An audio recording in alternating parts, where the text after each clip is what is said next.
18 রোগীর জন্য গড়ে আছে একটি আইসিইউ বেড, অপ্রতুল বলছেন বিশেষজ্ঞরা। স্বাস্থ্য অধিদপ্তর বলছে সক্ষমতা বৃদ্ধির চেষ্টা চলছে। যথেষ্ট মজুদ থাকলেও করোনা বিপর্যয়ে অনেকেই পড়েছেন খাদ্য সংকটে। সর্বদলীয় উদ্যোগ নেয়ার দাবি, সেনাবাহিনীকে দায়িত্ব দেওয়ার পরামর্শ। করোনার পর বেরোতে হবে দোষারোপের রাজনীতি থেকে, বিশ্বকে ভাবতে হবে নতুন অর্থনৈতিক কাঠামো নিয়ে, বলছেন বিশেষজ্ঞরা। করোনায় দেশে আরো 10 জনের মৃত্যু, অভিবাসন স্থগিতের সাময়িক আদেশে ট্রাম্পের স্বাক্ষর। বসুন্ধরার অস্থায়ী আইসোলেশন সেন্টারের বেশিরভাগ কাজই শেষ। নিলামে সাকিব আল হাসানের ব্যাট বিক্রি হলো 20 লাখ টাকায়। খরচ হবে করোনা রোগীদের কল্যাণে। নিলামে উঠবে আশরাফুলের ব্যাটও।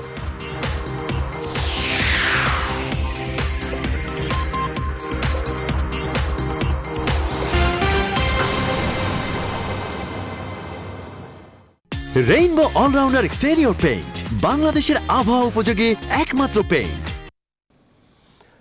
স্বাগত নিউজ 24 দুপুর 12টার সংবাদে। সালেজুর চৌধুরী সংবাদের শিরোনাম জানাচ্ছিলাম। ইলেকট্রোফরেটিক কোটিংকৃত মরিচারোধী ও বিদ্যুৎ সাশ্রয়ী Marquis pump. Marquis energy saving pump. এবারে বিস্তারিত।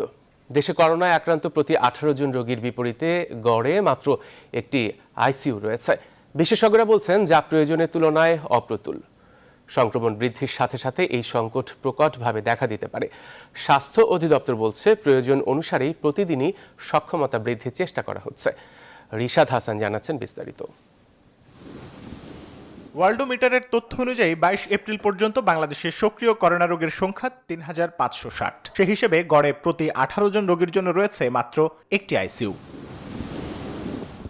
স্বাস্থ্য অধিদপ্তর বলছে ঢাকা শহরের সরকারি বেসরকারি সহ মোট আইসিইউ বেডের সংখ্যা 79টি। ঢাকা বিভাগে মোট আইসিইউ বেড 10টি, চট্টগ্রামে 22টি, ময়মনসিংহে 7টি, বরিশালে 10টি, সিলেটে 11টি, রাজশাহীতে 22টি, খুলনায় 18টি আর রংপুর বিভাগে 13টি। সব মিলিয়ে মোট সংখ্যা 192টি। বিশেষজ্ঞ চিকিৎসক বলছেন এই সংখ্যা প্রয়োজনের তুলনায় অপ্রতুল। করোনা যেভাবে বৃদ্ধি পাচ্ছে এই সংখ্যার বিষয় আছে, জ্যামিতিক হারে বাড়ছে এবং এই সংখ্যার অনুসারে আসলে আমাদের যে আইসিইউ বা সেন্ট্রাল অক্সিজেনের যে ব্যবস্থা করেছে অবশ্যই অপ্রতুল। শুধু সংখ্যায় 192 হলেও বেশিরভাগ আইসিইউ স্থাপন না করায় শঙ্কা প্রকাশ করেছে বাংলাদেশ ডক্টরস ফাউন্ডেশন। বেডগুলো কিন্তু প্রপার ফাংশনিং না, কেন? পর্যাপ্ত চিকিৎসক নেই, নার্স নেই, টেকনিশিয়ান নেই। সেখানে সেই পেশেন্টগুলোর কিন্তু ডায়ালাইসিস দেওয়ারও কোনো ব্যবস্থা করা হয়নি। করোনা আক্রান্ত রোগীর শতকরা 80 ভাগই সাধারণ চিকিৎসায় ভালো হয় উল্লেখ করে স্বাস্থ্য অধিদপ্তর বলছে প্রয়োজন বৃদ্ধির সাথে সাথে এই সক্ষমতাও বাড়ানো হচ্ছে। আমরা গুরুত্ব দিচ্ছি যারা ক্রিটিক্যাল পেশেন্ট, তাদের লাংসে আগে থেকে যদি অ্যাজমা থাকে, সিওপিডি থাকে, আরও খারাপ কন্ডিশনে যায়, ওনাদের ক্ষেত্রে কিন্তু আইসিইউ সাপোর্টটা দরকার। সেই জিনিসটা মাথায় রেখে কিন্তু আমরা কাজটা করছি। বাংলাদেশে 92 জন রোগী সুস্থ হয়ে বাড়ি ফেরার বিপরীতে মৃত্যু হয়েছে 120 জনের। হয়তো এই সংখ্যা আজ আরও বাড়বে। জনসংখ্যার বিচারে বাংলাদেশে আইসিইউর বেডের সংখ্যা পার্শ্ববর্তী দেশ ভারত, পাকিস্তান এবং নেপালের চেয়েও অনেক কম। সেক্ষেত্রে বিশেষজ্ঞ চিকিৎসকরা বলছেন এই সংকট সংক্রমণ বৃদ্ধির সাথে সাথে যেমন প্রকটভাবে দেখা দেবে, সেক্ষেত্রে স্বাস্থ্য অধিদপ্তরকে পদক্ষেপ নিতে হবে এখনই। রিশাদ হাসান, নিউজ 24, ঢাকা। সরকারের যথেষ্ট মজুদ থাকলেও করোনা বিপর্যয়ে অনেকেই পড়েছেন খাদ্য সংকটে। অঘোষিত লকডাউন ভেঙে খাবারের খোঁজে রাস্তায় নামছে মানুষ। বিশ্লেষকরা বলছেন ত্রাণ নিয়ে দুর্নীতি আর অব্যবস্থাপনার কারণে তৈরি হয়েছে এই সংকট। তাদের মত, ত্রাণ বিতরণ প্রক্রিয়াকে দলীয় বা প্রশাসনিক কাঠামোতে আটকে না রেখে নিতে হবে সর্বদলীয় উদ্যোগ, কিংবা দায়িত্ব দেয়া যেতে পারে সেনাবাহিনীর কাঁধে। তারা আরও দাবি করছেন দুর্নীতিবাজদের বিরুদ্ধে দ্রুত আইনে শাস্তি নিশ্চিত করলে সতর্ক থাকবেন অন্যরাও। আরও জানাচ্ছেন তানজির মেহেদি। বৈশ্বিক মহামারী কোভিড-19-এর আঘাত সামাল দিতে মাসখানেক ধরে চলমান অঘোষিত লকডাউন। তবু বেড়ে চলেছে আক্রান্তের সংখ্যা, থামছে না মৃত্যু। কিন্তু পেটে ক্ষুধা নিয়ে ঘরবন্দি জীবন কাটছে না খেটে খাওয়া আর নিম্ন আয়ের মানুষের। কখনো ক্ষোভ নিয়ে, কখনো প্রতিবাদে রাস্তায় নামছেন তারা। যদিও সরকার বলছে দেশে নেই খাদ্য সংকট। এদিকে নিরন্ন মানুষের জন্য দেয়া ত্রাণ চুরিতে ধরা পড়ছেন জনপ্রতিনিধিরা। ত্রাণ বিতরণে অব্যবস্থাপনার চিত্রটাও এখন পরিষ্কার। ফলে বঞ্চিত হচ্ছেন দুঃখপীড়িত মানুষ। বিশেষজ্ঞরা বলছেন আয় বৈষম্যের কারণে সঞ্চয়হীন হয়েছে নিম্ন আয়ের মানুষ। এখন প্রয়োজন সমন্বিত উদ্যোগ। ওয়ার্ড ভিত্তিক কমিটি করা হয় জনগণকে নিয়ে। তার মধ্যে প্রতিনিধি থাকবে তাই বলি না, অনেক জায়গায় ভালো প্রতিনিধি থাকতে পারে। সেই কমিটিটা সরকারি কর্মকর্তার মাধ্যমে তাদের লিস্ট অনুযায়ী বিতরণ করবে। তাহলে মনে হয় এখন যে অবস্থাটা হচ্ছে এটা হবে না। বিচারপতি শামসুদ্দিন চৌধুরী মানিক বললেন, দুর্নীতিবাজদের আনতে হবে আইনের আওতায়, আর ত্রাণ বিতরণ হবে পরিকল্পনা মাফিক। সবাই যে দুর্নীতিবাজ তা কিন্তু নয়, অনেকে নিজেদের হয়েও কিন্তু ত্রাণ বিতরণে এগিয়ে এসছে। একটি সিস্টেমের মাধ্যমে করতে হবে, যে সিস্টেমটা সার্বজনীন ভাবে সারা দেশেই ফলো করা হবে এবং তাদের উপর তীক্ষ্ণ দৃষ্টি রাখতে হবে তারা যেন দুর্নীতির আশ্রয় নিয়ে নেয় এবং তারা যেন প্রতিরোধ করে। এখানে আমি মনে করি সামরিক বাহিনীকে ব্যবহার করা যেতে পারে। শিক্ষাবিদ সিরাজুল ইসলাম চৌধুরীর মতে, জাতীয় দুর্যোগ মোকাবিলায় দল মতের ঊর্ধ্বে উঠে নিতে হবে জাতীয় উদ্যোগ। এই যে ত্রাণের তৎপরতা, এইগুলো দলীয় বা প্রশাসনিক এর মধ্যে সীমাবদ্ধ না রেখে এইটাকে সর্বদলীয় করা উচিত ছিল। যেখানে যেখানে যারা আছে সেইখানে স্থানীয় কমিটি গঠন করা উচিত ছিল, যে তারা ত্রাণ বিতরণ করবে। সামাজিক ও ব্যক্তি পর্যায় থেকে আসা ত্রাণও নির্ধারিত স্থানে জমা নিয়ে সমন্বিতভাবে বিতরণের পরামর্শ দিয়েছেন বিশ্লেষকরা। তানজির মেহেদি, নিউজ 24, ঢাকা। দর্শক, রাজধানীর উত্তরায় করোনা ভাইরাস পরীক্ষার কিট জব্দ করছে র্যাব। অভিযানের সঙ্গে আছেন আমাদের সহকর্মী মৌ খন্দকার, তিনি এখন বিস্তারিত জানাতে আমাদের সঙ্গে যুক্ত হচ্ছেন। মৌ, কি খবর আছে আপনার কাছে?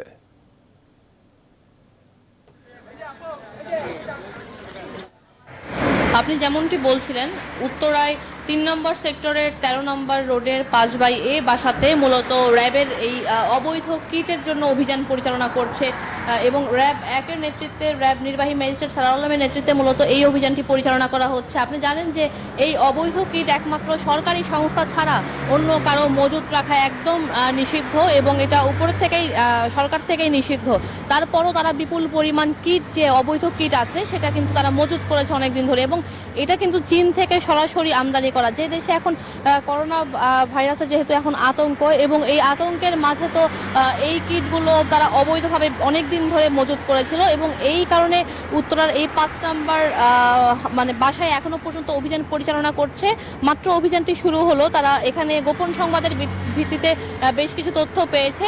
তারা অভিযান কিছুক্ষণের মধ্যেই মানে শুরু করে দিবেন। তবে এরই মধ্যে এই বাসাটি ঘিরে রেখেছে র্যাব। আর আমরা দেখেছি যে আশপাশে যে বাসাগুলো আছে সেটাও মোটামুটি ঘিরে রেখেছে আইন শৃঙ্খলা বাহিনী এবং এর যে 5/A যে পুরো বাসাটি, সেটাও কিন্তু এরই মধ্যে যে রাস্তাটি রয়েছে সেটি বন্ধ করে দেওয়া হয়েছে। সেটি বন্ধ করে তারা তাদের অভিযান যে কার্যক্রম পরিচালনা তারা এখনো পর্যন্ত করছে। তো এখনো পর্যন্ত আসলে কতগুলো কিট জব্দ করা হয়েছে সেই বিষয়ে এখন আপনাদেরকে বিস্তারিত জানাতে পারবো না।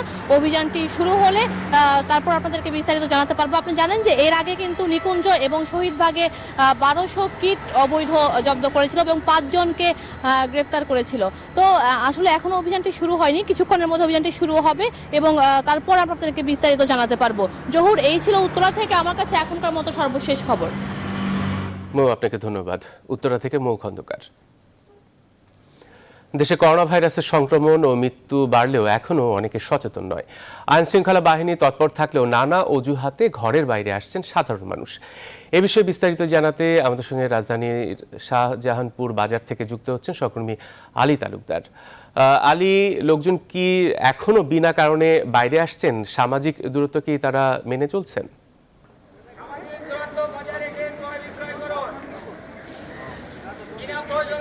ধন্যবাদ জহুর। করোনার মোকাবেলায় যে সামাজিক দূরত্বের কথা বলা হয়েছে সরকারের পক্ষ থেকে এবং আইন শৃঙ্খলা রক্ষাকারী বাহিনী, সেই দূরত্বকে মানুষ যেন মেনে চলে, এই বিষয়গুলো নিশ্চিতের জন্য কিন্তু সেনাবাহিনী কাজ করে যাচ্ছে। আমরা এই মুহূর্তে শাহজাহানপুর কলোনি বাজারে রয়েছি। সেখানে যারা বাজারে করতে আসা সাধারণ মানুষদেরকে সামাজিক দূরত্ব বজায় রেখে কেনাকাটার জন্য সেনাবাহিনী সহযোগিতা করছে। তো আমি এই মুহূর্তে ক্যাপ্টেন সালে আকরাম, তার কাছে জানতে চাইবো যে আসলে আপনাদের আজকে কি কি কার্যক্রম পরিচালনা করছেন। ধন্যবাদ। আপনারা তো জানেন সরকারি নির্দেশনা মোতাবেক ইউনিট টু সিভিল প্রহরাতে করোনা মোকাবেলায় আমরা সেনাবাহিনী কাজ করে যাচ্ছে। তো আমাদের মেইন ফোকাসটা হচ্ছে কি সামাজিক দূরত্ব বজায় রাখা। এটা করতে গিয়ে আমরা যেটা দেখলাম যে বাজারে অনেক লোকের ভিড় হচ্ছে এবং এটাতে ভাইরাসটা স্প্রেড করার জন্য একটা খুব ভালো আদর্শ একটা জায়গা। এই জন্য আমরা দুটো কাজ করেছি। একটা হচ্ছে কি বাজারটাকে আমরা একমুখী করে দিয়েছি, একটা গেটে দিয়ে ইন হবে, আরেকটা গেট দিয়ে আউট হবে, বাদ বাকি সব পকেট গেট বন্ধ করে দিয়েছি। পাশাপাশি কাঁচা বাজার যেটাতে অনেক মানুষের একসাথে ভিড় হয়, গ্যাদারিং হয়, কাঁচা বাজারটাকে আমরা খোলা মাঠে নিয়ে এসেছি। এর ফলে অনেক বেশি জায়গা জুড়ে অনেক গ্যাপ নিয়ে দোকানগুলো বসতে পেরেছে ডিসিপ্লিনভাবে, যার ফলে মানুষজনের মধ্যে সামাজিক দূরত্বটা আগের চেয়ে আরও ভালোভাবে মেনটেন হচ্ছে বাজারের ক্ষেত্রে। শুনছিলেন যে বলছিলেন যে এই মানুষ যে যারা আসছেন এই বাজারের মধ্যে কিন্তু জড়ো হয়ে যায় এবং এখানে কিন্তু করোনার যেই আক্রান্তের যেই বিষয়টি থাকে সেই বিষয়টি মাথায় রেখে কিন্তু তারা এই সামাজিক দূরত্বের জন্য এখানে কার্যক্রম পরিচালনা করে যাচ্ছেন এবং যারাই আসছেন এখানে বাজারে কেনাকাটা করতে তাদেরকে সামাজিক দূরত্ব নিশ্চিত করে এখানে তাদেরকে নির্দেশনা দিচ্ছেন। তো এই শাহজাহানপুর কলোনি বাজার থেকে এই ছিল আমার কাছে সর্বশেষ খবর। জহুর। আলী, আপনাকে অনেক ধন্যবাদ আমাদের সঙ্গে যুক্ত হওয়ার জন্য। রাজধানী শাহজাহানপুর বাজার থেকে আলী তালুকদার। দর্শক, এ বিষয়ে আরও খবর জানাতে দেশের বিভিন্ন জায়গা থেকে যুক্ত হচ্ছেন আমাদের সহকর্মীরা। শুরুতেই আমরা সিলেটে যাব। সিলেট থেকে যুক্ত হচ্ছেন সহকর্মী সৈয়দ রাসেল। রাসেল, বলা হচ্ছে যে সংক্রমণ রোধে সামাজিক দূরত্ব বজায় রেখে চলতে, তো সিলেটে আসলে কি অবস্থা দেখছেন এবং সেখানকার করোনা পরিস্থিতি আমাদের জানাবেন।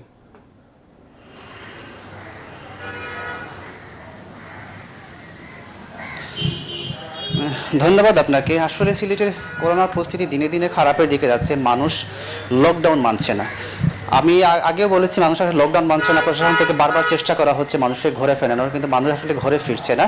আর সর্বশেষ যে করোনা পরিস্থিতি খুবই খারাপ, এর আগে খুব বেশি ধরা পড়েনি, কিন্তু গতকালকে এই 13টা সিলেট বিভাগের মধ্যে 13টা করোনা ভাইরাস পজিটিভ ধরা পড়েছে। এই নিয়ে আসলে আতঙ্কের মধ্যে রয়েছেন এবং এই 13 জনের মধ্যে একজন রয়েছেন ওসমানী হাসপাতালের একজন ইন্টার্ন চিকিৎসক। তিনি সম্ভবত গাজীপুর থেকে সিলেটে এসেছিলেন, গাজীপুরে দায়িত্ব পালন করছিলেন। দায়িত্ব পালন শেষে ওখানে এসে আবার নতুন করে জয়েন করার আগে তিনি নিজে থেকেই পরীক্ষা করিয়েছিলেন। পরীক্ষা করার পরে তার এই করোনা পজিটিভ ধরা পড়ে। আর আরেকজন রয়েছেন যে সিলেটের করোনা চিকিৎসার জন্য যে হাসপাতাল তৈরি করা হয়েছে, সেই হাসপাতালের একজন, এই শামসুদ্দিন হাসপাতাল, সেই হাসপাতালের একজন কর্মচারী এই নতুন করে করোনা পজিটিভ ধরা পড়েছেন। আসলে এখন কী জন্য তো বেশি মানুষ ধরা পড়তেছে এবং সর্বশেষ যে চিকিৎসক ধরা পড়লেন, তার ব্যাপারে আমি জানতে যুক্ত হচ্ছি। আমাদের সাথে যুক্ত হয়েছেন তারই একজন সহকর্মী ডাক্তার তরুণকান্তি পাল। আপনার কাছে আমি জানতে চাইবো, আসলে আপনার একজন সহকারী বা সহযোগী, একজন সহযোদ্ধা, একজন করোনা আক্রান্ত হলেন, তো এটা নিয়ে আসলে কীভাবে তিনি আক্রান্ত হলেন আপনি জানেন? আমাদের অত্যন্ত দুঃখের সহিত আমরা জানাচ্ছি যে আমাদের এক সহকর্মী আক্রান্ত হয়েছেন। উনি গাজীপুর থেকে আসছেন। উনি আমাদের ইন্টার্ন চিকিৎসক। উনি আমাদের করোনা আক্রান্ত রোগীদেরকে এবং অন্যান্য রোগী আক্রান্ত রোগীদেরকে সেবা দেওয়ার উদ্দেশ্য নিয়ে উনি আসছিলেন। কিন্তু উনি আসতে গিয়ে উনি প্রায় 20 ঘন্টার মতো উনি আসলে রিস্কার সহযোগে আসছেন। তা আমাদের একটা ধারণা, তখন উনি আসতে সময়ে উনি এই করোনার দ্বারা আক্রান্ত হওয়ার সম্ভাবনা বেশি। আচ্ছা, এত বেশি আক্রান্ত হচ্ছে, আগে খুব বেশি ধরা পড়েনি, এখন এত বেশি আক্রান্ত হচ্ছেন কেন মানুষ? বেশি আক্রান্ত হচ্ছে কারণ মানুষ এখন কিছুটা হলেও সচেতন হচ্ছে আগের তুলনায়। আগে তো মানুষ ওইভাবে পরীক্ষাটা করতো না, কিন্তু এখন পরীক্ষা করতেছে, পরীক্ষার রেটটা আমাদের বাড়তেছে এবং আমরা এই জন্যই পরীক্ষা বাড়তেছে, পরীক্ষার পরিমাণ বাড়তেছে, এই জন্য রোগীর পরিমাণ বাড়তেছে। ধন্যবাদ আপনাকে। ধন্যবাদ সময় টিভিকে এবং সবাইকে। আচ্ছা, এই ছিল সিলেটের লকডাউন সম্পর্কে এবং করোনা পরিস্থিতি আমার কাছে সর্বশেষ আপডেট। আর ফিরে আছি স্টুডিওতে। সৈয়দ রাসেল, আপনি আমাদের সঙ্গেই থাকুন। এবারে আমরা একটু যেতে চাই রংপুরে আমাদের সহকর্মী রেজাউল করিম মানিকের সাথে। মানিক, রংপুরে করোনা পরিস্থিতি আমাদের জানাবেন, সেই সাথে সেখানে জনসাধারণ সামাজিক দূরত্ব মেনে চলছে কিনা সে বিষয়ে আমাদের জানাবেন।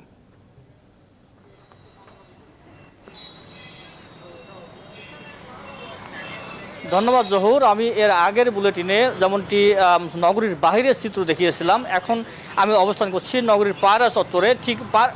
ঠিক অনুরূপ চিত্র শহরেও বিরাজ করছে। মানুষ সামাজিক দূরত্ব রক্ষা না করে লকডাউন ভেঙে কিন্তু রাস্তায় নেমেছে। কারণ হিসেবে আমরা কিন্তু দেখতে পেরেছি যে নিত্য প্রয়োজনীয় দ্রব্য কেনার নামে কিন্তু মানুষ কিন্তু মাঠে এসেছে, বাজারে আসছে প্রতিনিয়তই। প্রশাসন এটি কন্ট্রোল করার চেষ্টা করছে প্রতিনিয়ত, কিন্তু তারপরেও কিন্তু সেই প্রশাসন এটি কন্ট্রোল করতে পারছে না। একটি বিষয় বলে রাখি যে রংপুর জেলার কোথাও কোনো হাট বাজারেই কিন্তু লকডাউনের দূরত্ব বজায় নাই, সামাজিক দূরত্ব বজায় নেই। আমরা রংপুরের 8টি জেলার সব জায়গায় খোঁজখবর রেখেছি। শহরের যেমন পরিস্থিতি, গ্রাম অঞ্চলে ঠিক এমনই পরিস্থিতি। হাট বাজার থেকে শুরু করে অলি গলিতে কিন্তু মানুষ বের হয়ে পড়েছে। কিন্তু আমরা জনপ্রতিনিধির সাথে কথা বলেছি, তারা আমাদেরকে জানিয়েছেন যে ক্ষুধার জ্বালায় কিন্তু অনেকে বের হচ্ছে। আমরা একটু প্রশাসনের সাথে সাথে কথা বলতে চাই যে মানুষ কিন্তু লকডাউন মানছে না, আপনারা চেষ্টা করছেন যে লকডাউন ঘরে ঘরে বন্দি থাকার জন্য, তা কি কি পদক্ষেপ আরও আপনাদের হাতে রয়েছে? আমরা আসলে মানুষকে ঘরে রাখার সর্বোচ্চ চেষ্টা করতেছি। আপনারা জানেন সরকারের যে নির্দেশনা, পুলিশ হেডকোয়ার্টারের যে নির্দেশনা, আমাদের রংপুর মেট্রোপলিটন পুলিশের মাননীয় কমিশনার স্যারের যে নির্দেশনা, আমরা সহ সশস্ত্র বাহিনীর লোকজন, সিটি কর্পোরেশনের লোকজন, আমরা মানুষকে সর্বাত্মক চেষ্টা করতেছি ঘরে রাখানোর জন্য। মানুষ যদি নিজ থেকে সচেতন না হয় সেক্ষেত্রে আপনি যত ব্যবস্থাই নেন আপনারা আসলে বিফল। এখানে মানুষের সচেতনতা সবচেয়ে বেশি ইম্পর্টেন্ট। এবং আমি রংপুরের এখানকার কথা বলি, রংপুর এই এলাকায় 4-5 লক্ষ লোকের বাস, একটাই মাত্র বড় বাজার। এখানে সবাই বাজার করতে আসে, এই কারণে এই জায়গায় একটু আপনি দেখেন যে গ্যাঞ্জাম বেশি, অনেক লোকের সমাগম। আমরা সর্বোচ্চ চেষ্টা করতেছি, চেষ্টা করে যাচ্ছি। আপনারাও মাঠে আছেন, আপনারা সহযোগিতা করতেছেন, আমাদের চেষ্টা ত্রুটি নাই, আমরা সর্বোচ্চ চেষ্টা করতেছি। মানুষের সচেতনতা এখানে কাম্য। ধন্যবাদ আপনাকে। আমরা কথা বলছিলাম জহুর একজন ট্রাফিক সার্জনের সাথে, তিনি আমাদেরকে জানিয়েছেন যে আসলে মানুষের ঘরে রাখার চেষ্টার পুলিশের চেষ্টা থাকলেও কিন্তু আসলে মানে এটি কিন্তু আসলে হয়ে উঠছে না, প্রশাসনের এই চেষ্টা কিন্তু আসলে বিফলে যাচ্ছেই বলে আমরা অনেকটাই দেখতে পাচ্ছি। সেনাবাহিনী, র্যাব থেকে শুরু করে সবাই কিন্তু চেষ্টা চালাচ্ছে মানুষের ঘরে রাখার জন্য, কিন্তু লকডাউন উপেক্ষা করে মানুষ কিন্তু সর্বদাই কিন্তু মাঠে নামছে। তো জহুর, এই ছিল রংপুর থেকে আমার কাছে সর্বশেষ। ফিরে যাচ্ছি আপনার কাছে স্টুডিওতে। মানিক, আপনাকে ধন্যবাদ। এবারে আমরা যেতে চাই সাভারে, সেখান থেকে যুক্ত হচ্ছেন সহকর্মী নাজমুল হুদা।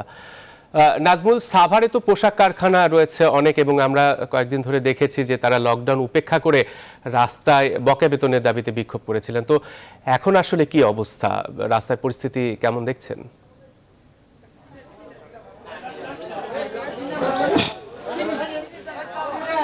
ধন্যবাদ জহুর। আমি এই মুহূর্তে রয়েছি সাভারের নামাবাজার এলাকায়। যেহেতু এই বাজারটি হচ্ছে একদম অতি পুরানো বাজার, এখানে যে রানা প্লাজা রয়েছে সাভারে এবং পোশাক কারখানা রয়েছে, অন্যান্য পোশাক কারখানা কিন্তু এখনও খোলা রয়েছে এবং যে লকডাউন সেটা কিন্তু মানছে না। এই যে বাজারটি এখন 12টা বাজে এবং সকাল থেকে 12টা পর্যন্ত কিন্তু খোলা রাখার কথা। আজকে জরুরি সিদ্ধান্ত নিয়েছে উপজেলার নির্বাহী কর্মকর্তা, আইন শৃঙ্খলা বাহিনী এবং পৌরসভার মেয়র।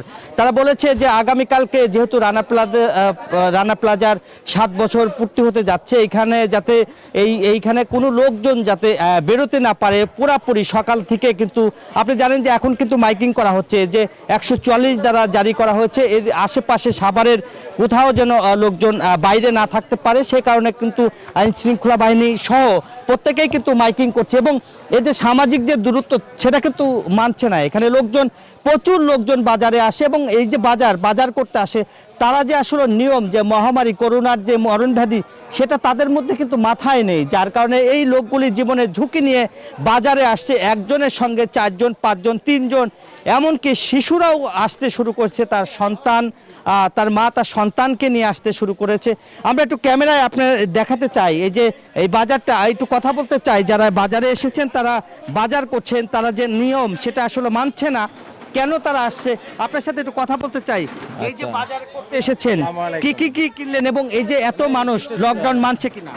আমি লকডাউনের মধ্যে 15 দিন বাসা থেকে বাইর হই না, যদিও প্রয়োজনের তাগিদে আজকে বার হইতে হচ্ছে। কাঁচা সবজির দরকার, কিছু কিনা হলো এটা। এখন তো 12টা বাজে, এখনো কেন? এখনো তো বাজার মানুষের চাহিদা অনুযায়ী তো 12টার মধ্যে শেষ হতে চাচ্ছে না, আরো সময় দীর্ঘমেয়াদী লাগে। কাজে লকডাউন হলে সেভাবে হওয়া উচিত, যা একদমই জনগণের চলাচল বন্ধ থাকবে। কিন্তু লকডাউন আছে, কিন্তু এর মধ্যে জনগণ চলাচল করতেছে, এটা লকডাউনের মধ্যে পড়ে না। অনেক ধন্যবাদ আপনাকে। যেমনটি বললেন যে এই যে দোকানগুলি রয়েছে, আপনার সাথে একটু কথা বলতে চাই। আপনারা কেন দোকান বন্ধ করেন নাই, কি কারণে আপনারা কেন মানছেন না? আমরা মানছি, খরিদ্দার আসে, আমরা তো দিয়ে না করে সাথে পারতেছি না। যেমনটি আসলে বলছেন যে তারা আসলে যে পৌরসভার মেয়র, তিনি কিন্তু বলেছেন যে মাইকিং করছেন এবং মাইকিং করে সমস্ত দোকানপাট বন্ধ এবং ঘোষণা দিয়েছেন। এছাড়াও কিন্তু উপজেলা নির্বাহী কর্মকর্তা সেই কালকে যে রানা প্লাজা দিবস, সেখানে কিন্তু 144 দ্বারা জারি করা হয়েছে। যেহেতু করোনা একটি মরণ ব্যাধি, সেটা আসলে সংস্পর্শ হতে পারে, সেই কারণে তারা যেন ওই যে সেখানে যাতে স্ট্যান্ডে যাতে জড়ো না হতে পারে, সে কারণে কিন্তু এই আইন শৃঙ্খলা বাহিনী তারা একের পর এক মাইকিং করছে। এই ছিল জহুর আমার কাছে সাভারের নামাবাজারের সর্বশেষ খবর। চলে যাচ্ছে এখন স্টুডিওতে জহুর। নাজমুল, আপনাকে অনেক ধন্যবাদ আপনাদের সঙ্গে যুক্ত হওয়ার জন্য। দর্শক, দেশে করোনা পরিস্থিতির খবর জানাতে বিভিন্ন জায়গা থেকে যুক্ত হয়েছিলেন আমাদের সহকর্মীরা। সংবাদের এই পর্যায়ে সময় হলো একটা বিরতির, আরও খবর নিয়ে ফিরছি, সাথে থাকুন।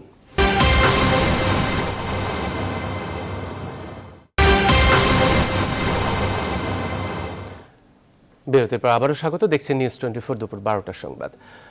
চট্টগ্রামে বন্দর পরিস্থিতি নিয়ে কথা বলছেন নৌ প্রতিমন্ত্রী খালেদ মাহমুদ। আমরা এখন সরাসরি চলে যাচ্ছি সেখানটিতে। এর মধ্যেও তিনি আপনারা দেখছেন যে প্রতিনিয়ত তিনি জনগণের সঙ্গে কথা বলছেন, সমগ্র পৃথিবীর সঙ্গে যোগাযোগ রাখছেন এবং সমগ্র সরকারকে সচল রাখার ক্ষেত্রে, সরকারের ব্যবস্থাপনা সচল রাখার ক্ষেত্রে তিনি বিভিন্ন ধরনের পদক্ষেপ গ্রহণ করেছেন এবং তিনি ইতিমধ্যে এই সব পদক্ষেপ গ্রহণে সফলতা অর্জন করেছেন। আমরা মনে করি যে তিনি যেই ঝুঁকি নিয়ে তিনি দেশ পরিচালনা করছেন, আমাদের 16 কোটি মানুষের দায়িত্ব হচ্ছে আমাদের সাহসিকতার সঙ্গে, সচেতনতার সঙ্গে এই সময়টা আমাদের মোকাবেলা করা। কাজেই আমরা মনে করি যে আমরা সমগ্র বাংলাদেশকে সচল রাখার ক্ষেত্রে চট্টগ্রাম বন্দরও আমরা সচল রাখতে সমর্থ হব। এখন আমি যে কথাটি বলছিলাম যে আমরা যে সিদ্ধান্তগুলো আমাদের এসেছে সচল রাখার ক্ষেত্রে, সেই সিদ্ধান্তগুলো সম্পর্কে সম্পূর্ণ বিস্তারিত আপনাদের সামনে উপস্থাপন করবেন আমাদের মন্ত্রণালয়ের সচিব মেজবাউদ্দিন চৌধুরী।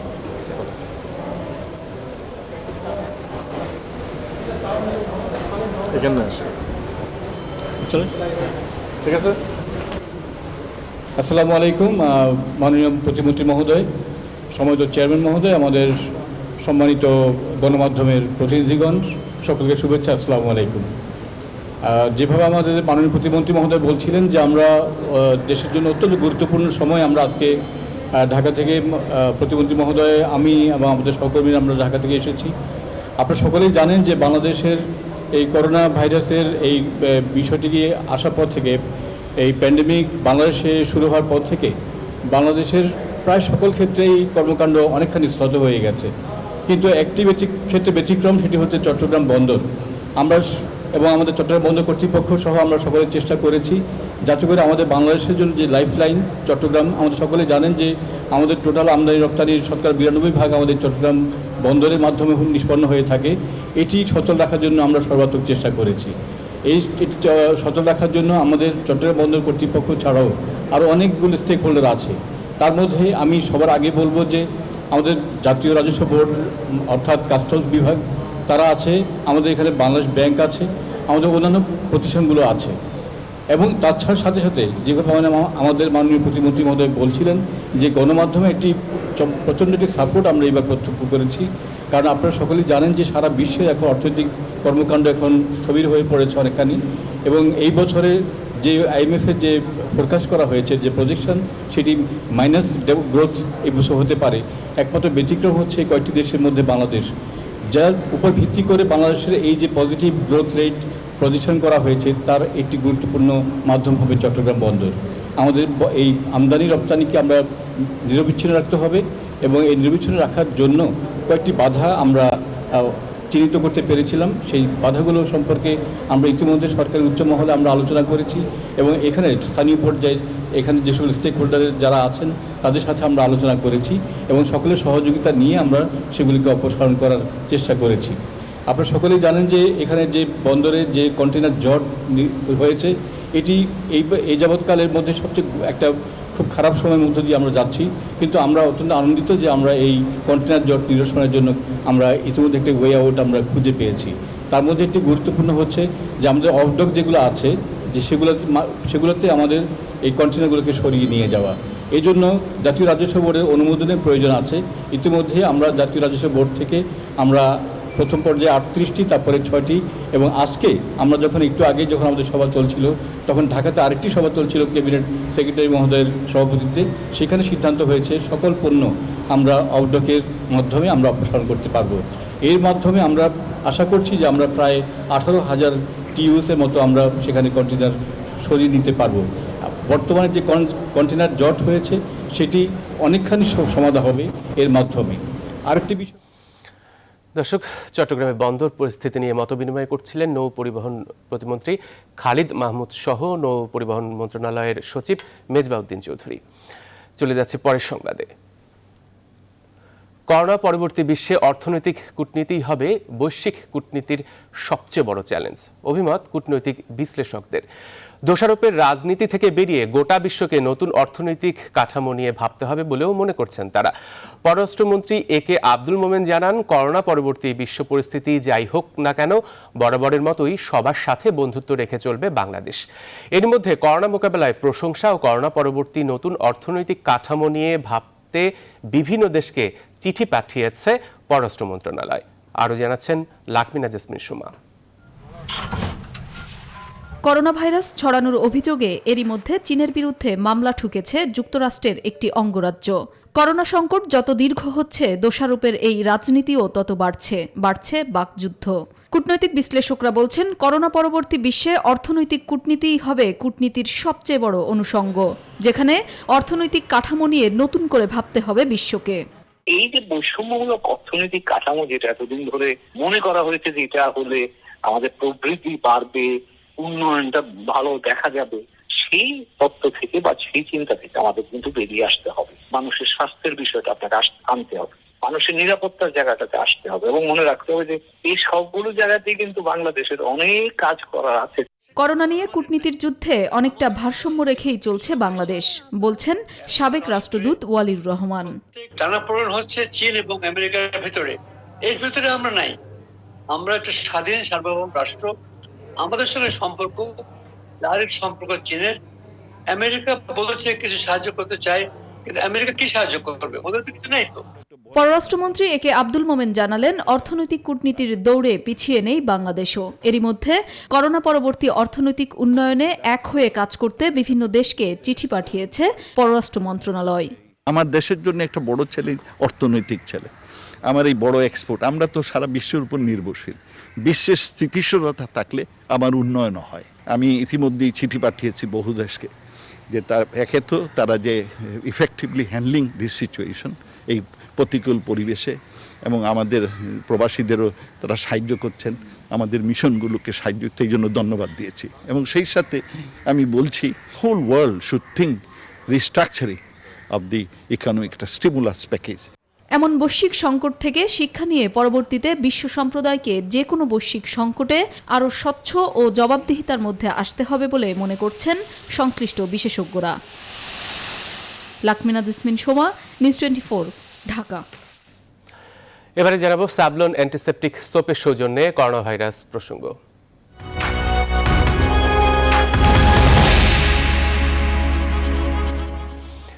দেশে করোনায় নতুন করে আরও 10 জন মারা গেছেন। এ নিয়ে মোট মৃতের সংখ্যা দাঁড়ালো 120 জনে। 24 ঘন্টায় 3096 জনের নমুনা পরীক্ষা করে 390 জন করোনা শনাক্ত করা হয়েছে। আর এখন পর্যন্ত 64 জেলার মধ্যে 55 জেলায় করোনা রোগী শনাক্ত হয়েছে, যেখানে সংক্রমণের দিক দিয়ে শীর্ষে ঢাকা বিভাগ। বিস্তারিত জানাচ্ছেন আফরিন আনোয়ার। দেশে করোনা পরিস্থিতি নিয়ে বুধবার স্বাস্থ্য অধিদপ্তরের নিয়মিত অনলাইন ব্রিফিংয়ে দেয়া তথ্য মতে গত 24 ঘন্টায় 3096টি নমুনা পরীক্ষা করা হয়। আমরা হটলাইনে স্বাস্থ্য পরামর্শ দিয়ে থাকি আপনারা। তবে এ সময় বেড়েছে মৃতের সংখ্যা। গত 24 ঘন্টায় করোনায় আক্রান্ত 10 জন মারা গেছেন। নমুনা পরীক্ষা করা হয়েছে 3096টি, এবং এই 3096টির মধ্যে শনাক্ত হয়েছে 390 জন যারা কোভিড আক্রান্ত হয়েছেন। মৃত্যুবরণ করেছেন গত 24 ঘন্টায় 10 জন, তাদের মধ্যে পুরুষ 7 জন, মহিলা 3 জন। একই স্বাস্থ্য বুলেটিনে স্বাস্থ্য অধিদপ্তরের অতিরিক্ত মহাপরিচালক অধ্যাপক ডক্টর নাসিমা সুলতানা জানান, সারা দেশে 64 জেলার মধ্যে এখন পর্যন্ত 55 জেলায় করোনা রোগী শনাক্ত হয়েছে, আর ঢাকা রয়েছে করোনা শনাক্তের শীর্ষে। 73% রোগী ঢাকা ডিভিশনের মধ্যে, এবং এটা অর্ধেক প্রায় ঢাকা সিটি এবং অন্যান্য জেলা, যে জেলাগুলি আমি উল্লেখ করলাম, নারায়ণগঞ্জ, গাজীপুর, কিশোরগঞ্জ এবং নরসিংদীর মধ্যে। গত 8 মার্চ দেশে প্রথম করোনা আক্রান্ত শনাক্তের পর থেকে এখন পর্যন্ত দেশের সব মিলিয়ে আক্রান্তের সংখ্যা দাঁড়ালো 3772 জনে, যাদের মধ্যে মারা গেছেন 120 জন, সুস্থ হয়েছেন 92 জন।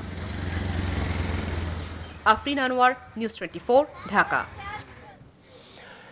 এবারে জানাবো বৈশ্বিক করোনা পরিস্থিতির খবর। বিশ্বজুড়ে করোনার প্রকোপ ক্রমেই ভয়ঙ্কর রূপ নিচ্ছে। এরই মধ্যে ভাইরাসটি কেড়ে নিয়েছে 1,84,000-এর বেশি প্রাণ। আক্রান্তের সংখ্যা গড়াচ্ছে 26,39,000-এ। তবে সুস্থ হওয়া মানুষের সংখ্যাও কম নয়। এ পর্যন্ত কোভিড-19কে পরাস্ত করেছেন 7,17,000-এর বেশি মানুষ, যা মোট আক্রান্তের 1/4 বেশি। যদিও অধিকাংশ দেশ এখনও মহামারীর ভয়াবহতার প্রাথমিক পর্যায়ে আছে বলে জানিয়েছে বিশ্ব স্বাস্থ্য সংস্থা। পাশাপাশি পর্যাপ্ত সতর্কতা ও প্রতিরোধ ব্যবস্থা অব্যাহত না রাখলে মরণঘাতী ভাইরাসটির তীব্রতা বহু দেশ দেখবে বলেও সতর্ক করে সংস্থাটি। এদিকে যুক্তরাষ্ট্রের করোনা পরিস্থিতি এখনও নাজুক। গেল 24 ঘন্টায় দেশটিতে আরও 2,200-র বেশি মানুষ প্রাণ হারিয়েছেন। তবে প্রেসিডেন্ট ট্রাম্প দেশটিতে ভাইরাসটির সংক্রমণ রোধে ঘোষণামতো সাময়িক অভিবাসন স্থগিতের নির্বাহী আদেশে স্বাক্ষর করেছেন। অন্যদিকে চলমান মহামারীর মধ্যে রমজান উপলক্ষে মক্কার মসজিদুল হারাম ও মদিনার মসজিদে নববীতে সংক্ষিপ্ত পরিসরে তারাবিন নামাজ আদায়ের অনুমতি দিয়েছে সৌদি আরব। সংবাদে নিচ্ছে আরেকটা বিরতি। আরো খবর নিয়ে ফিরছি সাথে।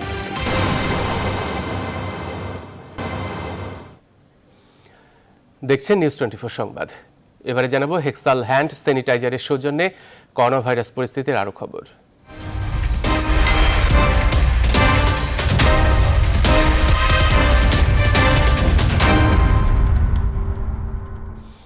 করোনা রোগীদের চিকিৎসায় বসুন্ধরা ইন্টারন্যাশনাল কনভেনশন সিটিতে নির্মাণাধীন দেশের সবচেয়ে বড় অস্থায়ী আইসোলেশন সেন্টারের বেশিরভাগ কাজই শেষ হয়েছে। এখন সাজানো হচ্ছে রোগী ও চিকিৎসকদের জন্য আলাদা রুম। আর 2-3 দিনের মধ্যেই এই কাজ শেষ হলেই এখানে দেয়া যেতে পারে রোগীদের চিকিৎসা। সংশ্লিষ্টরা বলছেন নির্ধারিত সময় আগামী 27 এপ্রিলের মধ্যে রোগীদের চিকিৎসার জন্য উপযোগী হবে এর বড় একটি অংশ। বিস্তারিত জানাচ্ছেন হাবিবুল ইসলাম হাবিব। বিশালাকৃতির এই অস্থায়ী টেন্টে বসানো হবে 1700 বেড। প্রস্তুতি পর্ব শেষ, তাই এখন একটি অংশে চলছে ফ্লোরমেট ও কক্ষগুলোতে বেড বসানোর কাজ, আর অন্যদিকে চলছে অন্য অংশের বাকি কাজ। যে হাসপাতালটা তৈরি করতেছি, হাসপাতালের মেন উদ্দেশ্য হলো মানুষের সেবার কারণে আমরা হাসপাতালে কাজ করতে আসছি। আরেকটা কথা হচ্ছে ঘরে বসে থাকলে আমাদের খানা কে খাওয়াইবে, মানুষের সেবার জন্য কাজ করতেছি। বসুন্ধরা ইন্টারন্যাশনাল কনভেনশন সিটির পরিচালক বলছেন এরই মধ্যে 3টি হলে বেড বসানোর কাজ শেষ হয়েছে। প্রয়োজন হলে করোনা রোগীদের এখানেই চিকিৎসা দেওয়া সম্ভব। বেডও সেটিং শুরু হয়ে গেছে। 2 নম্বর হলে ইতিমধ্যে বেড সেট হয়েছে। তো এই পর্যায়ে আমরা মনে করছি যে এই কার্যক্রমগুলো আর খুব বেশি সময় আমাদের লাগবে না। আমরা বলতে পারি যে এখন এই হসপিটালটা যে কোনো মুহূর্তে রান করবে। 2013 শয্যার আইসোলেশন সেন্টারের এক অংশের নির্মাণ কাজ শেষ পর্যায়ে বলে জানান এর তত্ত্বাবধানে থাকা স্বাস্থ্য প্রকৌশল অধিদপ্তরের কর্মকর্তারা। বলেন বর্তমানে ফ্লোরম্যাট, কক্ষ ও বেড বসানোর কাজ চলছে। আমরা অত্যন্ত তৎপর আছি এবং জাতীয় এই দুর্যোগের মুহূর্তে আমরা সবাই একাত্ম আছি যে এই দুর্যোগে সবাইকে সামিল হওয়ার জন্য, এবং আমরাও চেষ্টা করতেছি যে নির্ধারিত সময়ের মধ্যে এটাকে চিকিৎসা উপযোগী করার জন্য। কাজ শেষ হলে করোনা মোকাবিলায় এই অস্থায়ী হাসপাতালটি হবে দেশের স্বাস্থ্যসেবার এক অনন্য দৃষ্টান্ত। হাবিবুল ইসলাম হাবিব, নিউজ 24, ঢাকা। সংবাদে নিচ্ছে আরেকটা বিরতি। আরেকবার স্বাগত নিউজ 24 সংবাদে। এবারে জানাবো ফার্স্ট সিকিউরিটি ইসলামী ব্যাংক অর্থ বাণিজ্য সংবাদ।